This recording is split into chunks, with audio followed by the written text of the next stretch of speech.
स्थानीय कुरैश मंडी में जनाब वहीद ख़ान उर्फ पप्पू और नदीम कुरैशी के निवास पर सरकार गौस पाक की फातह का एहतमाम किया गया। इस मौके पर मौलाना तहसीन रज़ा साहब ने अवाम के बीच में इस्लाही गुफ्तगू की।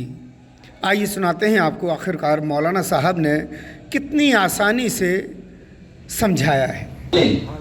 अपने बच्चों को 3 खसलतें 3 आदतें उनकी बचपन से बना दो। उनकी यानी परवरिश में ये 3 चीजें शामिल कर दो।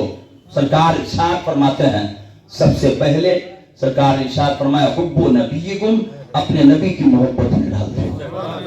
इसलिए जो आशिक़ मुस्तफा होगा, जो नबी का वफादार होगा, किसी मकाम पर पहुंच जाए, यकीनन उसे ये याद होगा कि हम सब कुछ बाद में है, मुस्तफा के आशिक पहले हैं। इसलिए न वो किसी बदकौम के साथ अपने ईमान का सौदा करेगा और न किसी बहाबी राफिजी मुनाफिक के हाथ में अपने ईमान का सौदा करेगा। वो सब कुछ दे देगा मगर मुस्तफा की मोहब्बत नहीं देगा, ईमान अपना बचा लेगा। आगे इरशाद फरमाते हैं सरकार, हुब्बु अहलु बैती, मेरे अहले बैत की मोहब्बत ने बचपन से सिखा दो।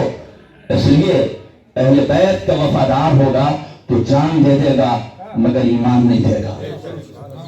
उसे करबला याद होगा, सिर्फ 10 दिन सुन के वो जो है इसी पर महदूद नहीं रहेगा, बल्कि वो यकीनन करबला की तारीख सारी जिंदगी अपने सामने रखेगा। कोई भी मौका आ जाए मगर ईमान का सौदा नहीं करेगा, अपने अकीदे का सौदा नहीं करेगा। और तीसरा सरकार इरशाद फरमाते हैं वक़िराअतिल कुरान, उन्हें कुरान का कारी बना दो, उन्हें कुरान पढ़ा दो और कुरान भी ऐसा पढ़ाओ कि कम से कम उसका मफहूम तो समझ सके। इतनी उर्दू तो जानते हो कि कम से कम कल ईमान लेके बैठ रहे तो तर्जुमा तो पढ़ सके, ताकि खुद से उन्हें मालूम हो कि कुरान का पैगाम क्या है, कुरान का फरमान क्या है। हज़रात, और जिस तरह हम जिस शख्सियत की आज नियाज दिला रहे हैं, उनको दुनिया हज़रात महबूब सुभानी हुजूर सैयदना सरकार गौसे आज़म रज़ी अल्लाह तआला अन्हु के नाम से जानती है।